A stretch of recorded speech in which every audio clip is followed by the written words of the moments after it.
Class में हम लोग डिस्कशन करेंगे बैराम शाह के बारे में। जैसे कि इससे पहले आप लोगों ने डिस्कशन किया था रजिया सुल्तान के बारे में। रजिया सुल्तान की स्टोरी मैंने आपको पूरी बता दी थी कि रजिया सुल्तान कौन थी, इससे रिलेटेड किस टाइप के आपको क्वेश्चंस आते हैं, ये सारी इन्फॉर्मेशन मैंने आपको दे दी थी। तो अब हम लोग बात करेंगे बैराम शाह के बारे में। जब रजिया सुल्तान की मृत्यु हो गई, जब इसे मार दिया गया, किसने मारा था? 40 गुंडों ने, मतलब 40 एक को गुलाम एक हुआ करते थे, एक पद बनाया गया था जिसे हम लोग क्या बोलते थे, तुर्कान ए चैलगामी। तो इन्होंने मिलकर क्या किया, रजिया सुल्तान की मृत्यु कर दी थी। और कहाँ पे मारा था? हरियाणा के कैथल में, और उसे वहां पे ही दफनाया गया था। वो वहां पे घूमने गए थे अल्तुनिया के साथ और वहीं पे उनको मार दिया गया था। तो उसके बाद भैया बैराम शाह बचे थे। बैराम शाह कौन थे? तो बैराम शाह जो थे वो रजिया सुल्तान के भाई थे जिसका नाम था बैराम शाह, और इल्तुतमिश के बेटे थे। जब इल्तुतमिश के बेटे थे बैराम शाह, इनके और भी बेटे थे जिनका नाम था रुकनुद्दीन, इनकी मृत्यु कर दी गई थी। और इसकी मृत्यु किसने किया था? रजिया सुल्तान ने किया था। तो रजिया सुल्तान ने जब ये सारी कहानी कर लिया था, तो रजिया सुल्तान से बैराम शाह बहुत चिढ़ने लगा था, क्योंकि उसने अपने भाई को मारा और साथ ही साथ अपने भाई को मारने के बाद इसने सुल्तान बनी, और सुल्तान बनने के बाद उसने अल्तुनिया से प्यार किया, और उसके बाद याकूब खां के पास चली गई और अल्तुनिया को सुल्तान घोषित कर दिया था। इसकी वजह से बैराम शाह बहुत चिढ़ने लगा था। तो आज की स्टोरी में हम लोग बात करेंगे बैराम शाह के बारे में कि बैराम शाह से रिलेटेड किस टाइप के क्वेश्चंस आपके एग्जाम में पूछे जाते हैं। तो सबसे पहला क्वेश्चन आपके एग्जाम में पूछा जाता है बैराम शाह से कि तुर्कान ए चैलगामी, आपको मैंने बताया था कि ये इल्तुतमिश ने स्टार्ट किया था। इल्तुतमिश ने एक दल बनाया था, 40 गुलामों का एक दल बनाया था, जिसे इसने एक पद दिया था जिसका नाम था तुर्कान ए चैलगामी, और इसे दल चलीसा के नाम से भी जानते हैं। ठीक है, तो ये भैया दल चलीसा के नाम से हम लोग इसको जानते हैं। और ये बात किसने चलाया था? तो इल्तुतमिश ने चलाया था। किसने खत्म किया था? अगर आपसे पूछा जाए कि खत्म किसने किया था, तो आपको बताना है बलबन से खत्म किया था, और शुरू इल्तुतमिश ने किया था। तो जो तुर्कान ए चैलगामी था, जब बैराम शाह था, जब रजिया सुल्तान को जब बंदी बना लिया गया था, ठीक है, तो बंदी बनाने के बाद जो बैराम शाह थे वो अपने दिमाग लगाए कि क्यों ना मैं इस दल को अपनी ओर कर लूं। तो बैराम शाह ने रजिया सुल्तान को, जैसे ही वो बंदी बनी, उस 40 दलों को अपनी ओर बैराम शाह ने कर लिया था। जब रजिया सुल्तान की मृत्यु हो गई थी, मृत्यु होने के बाद बैराम शाह के मन में एक सवाल उठता है। और कैसा सवाल उठता है बैराम शाह के मन में कि कहीं ऐसा ना हो कि मेरे कहने पर रजिया सुल्तान की मृत्यु कर दिया इन 40 दलों ने, किसी और के कहने पर कहीं मेरी भी मृत्यु न कर दें, इनका कोई भरोसा नहीं है। क्यों ना हम इन्हें एक पद दे दें, हम इन्हें पद से अगर पद ही दे देते हैं तो वो ऐसा नहीं करेंगे। ठीक है, तो उन्होंने क्या किया, उसे एक पद दिया जिसका नाम था नायब ए मुमलकात। ठीक है, नायब ए मुमलकात इसने एक पद दिया था। और इस पद देने के बाद, देखो, इस पद को देने के बाद क्या हुआ, सबसे पहले नायब ए मुमलकात किसने कहा था? एक ताकीन ने, और ये बदायूं का इक्तेदार था। ठीक है, बदायूं का इक्तेदार था। आपसे क्वेश्चन यहाँ पे पूछा जाएगा कि बैराम शाह जो थे उन्होंने इस 40 दलों के गुलाम को कौन सा पद दिया था? तो आपको बताना है नायब ए मुमलकात दिया था। ठीक है, और यहाँ पे एक सवाल आपसे और पूछा जाएगा। क्या क्वेश्चन पूछा जाएगा कि बैराम शाह कब से कब तक थे? तो इनकी बहुत ज्यादा यहाँ पे दिल्ली सल्तनत में बहुत ज्यादा राज नहीं किए, यहाँ पे थोड़े दिनों के लिए थे, 1240 से 1242 तक। जब रजिया सुल्तान की मृत्यु हुई उसके बाद से 1242, मतलब 2 साल के लिए ये आए हुए थे। और इन्होंने क्या चेंज किया भैया, यहाँ पे सबसे पहले तुर्कान ए चैलगामी को एक पद दिया। और दूसरा क्वेश्चन आपसे यहाँ पे क्या पूछा जाएगा, आपसे जो वेरी वेरी इंपॉर्टेंट क्वेश्चन है पूछा जाएगा कि गुलाम वंश को हम लोग और किस नाम से जानते हैं? तो आपको बताना है कि गुलाम वंश को दास वंश के नाम से जाना जाता है या इल्बारी वंश के नाम से जाना जाता है। आपसे यहाँ पे क्वेश्चन पूछा जाएगा कि इल्बारी वंश किसे कहा जाता है? तो आपको बताना है कि इल्बारी वंश बेटा हम लोग गुलाम वंश को कहते हैं। किसको कहते हैं? गुलाम वंश को ही हम लोग क्या कहते हैं? इल्बारी वंश कहते हैं। या फिर इसको हम लोग मामूलक वंश के नाम से भी जानते हैं। आपसे क्वेश्चन पूछा जाएगा मामूलक वंश किसे कहते हैं? आप कहोगे कि गुलाम वंश को क्या कहा जाता है?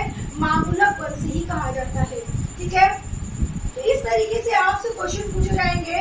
उसके बाद आपका जो वेरी वेरी इंपॉर्टेंट क्वेश्चन है, ठीक है, वेरी वेरी इंपॉर्टेंट क्वेश्चन है, वो क्वेश्चन क्या है कि इल्तुतमिश से रसीदुद्दीन महमूद तक के वंश को क्या नाम देते हैं? तो इल्बारी वंश देते हैं। ठीक है, मतलब कि इल्तुतमिश की कहानी से नसीरुद्दीन महमूद तक की कहानी की जो स्टोरी है, उस वंश को हम लोग इल्बारी वंश कहते हैं, मतलब गुलाम वंश कहते हैं, ठीक है, इल्बारी वंश कहते हैं, ठीक है। और ये कब से कब तक चला? 1210 से 1265 तक, मतलब 1265 तक के वंश को इल्बारी वंश कहते हैं। जब तक इल्तुतमिश से नसीरुद्दीन महमूद थे, तब तक के वंश को इल्बारी वंश कहा जाता है, और जो 1210 से 1265 तक चला था। आई बात सबको समझ में? ठीक है। उसके बाद देखिए आपको एक चीज और ध्यान देना है, ठीक है, एक चीज आपको और ध्यान देना है, और आप कहोगे मैम क्या ध्यान देना है, तो मैं आपको बता दूं कि यहाँ से भी बहुत इंपॉर्टेंट क्वेश्चन आपके एग्जाम में पूछा जाता है, ठीक है, बहुत इंपॉर्टेंट क्वेश्चन पूछा जाता है।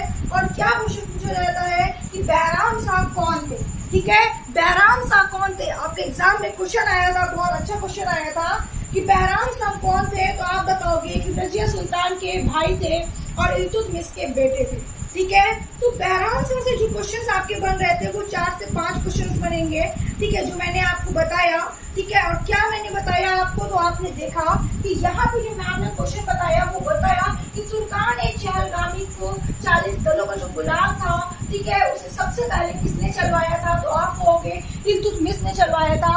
उसके बाद से खत्म किसने किया था? बलबन ने किया था। और इस पद को उसने क्या दूसरा पद दिया, तो उस नायाब-ए-मुमलकात पद दिया, और ये किसने दिया था? बैराम शाह ने दिया था, ठीक है। और सबसे पहले नायाब-ए-मुमलकात एक ताकीद ने दिया था, जो पहले बदायूं का इक्तिदार हुआ करता था, ठीक है। उसके बाद गुलाम वंश को हम लोग दास वंश के नाम से या इल्बारी वंश के नाम से जानते हैं, या मामूलक वंश के नाम से जानते हैं। और इल्तुतमिश से नसीरुद्दीन महमूद तक के वंश को हम लोग क्या बोलते हैं, तो आप कहोगे मैम इसे बोला जाता है क्या? इल्बारी वंश, जो 1210 से 1265 तक चला था। तो आज की क्लास में हमने आपको क्या बताया भैया? बैराम शाह के बारे में बताया। तो ये बैराम शाह वाली कहानी यहाँ पे खत्म होती है। मतलब कि अगर हम बात करते हैं भैया, बैराम शाह की कहानी यहाँ पे खत्म होती है, ये मतलब इल्तुतमिश वाली स्टोरी यहाँ पे पूरी आपकी कंप्लीट हो गई है, ठीक है। अब हम लोग जो बात करेंगे वो बात किसके बारे में डिस्कशन होगा है? गयासुद्दीन बलबन के बारे में। जो बलबन, उसके बारे में बात करेंगे, बलबन के बारे में जिसने दल चलिशा को खत्म किया था, ठीक है। तो आपका जो टॉपिक होगा वो क्या होगा भैया? बलबन होगा। कि बलबन के बारे में हम लोग डिस्कशन करेंगे।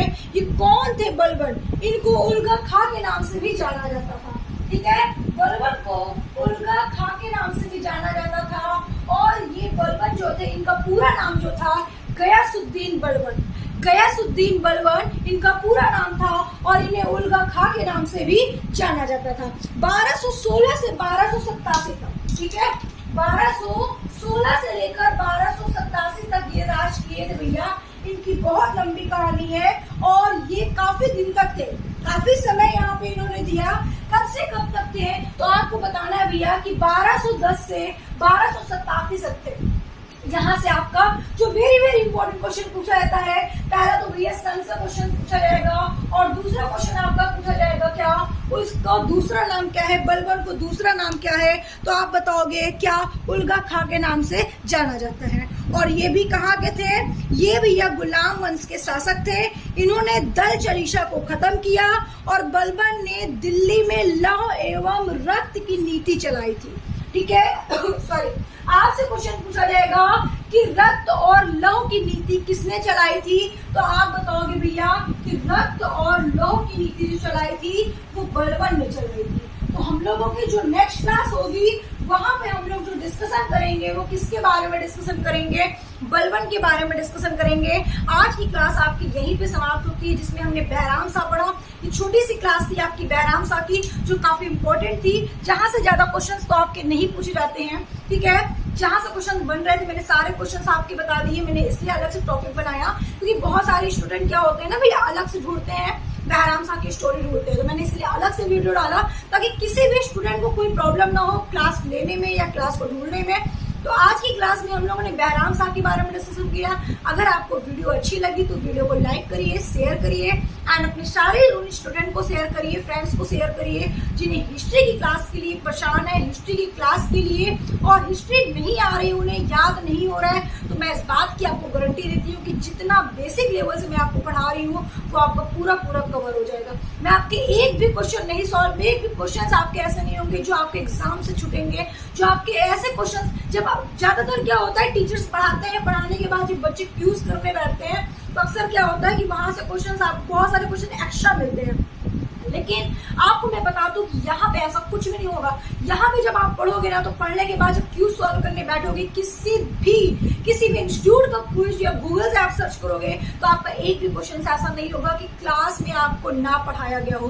सारे क्वेश्चन आपको सॉल्व कराए जाएंगे, ठीक है। मतलब मैं आपको इस तरीके से पढ़ाऊंगी, सारे क्वेश्चन आपके सॉल्व होंगे, एक भी क्वेश्चन आपका नहीं छूटेगा। तो आज के लिए बस इतना ही, फिर मिलते हैं हम लोग नेक्स्ट क्लास में नेक्स्ट वीडियो के साथ। Okay, thank you.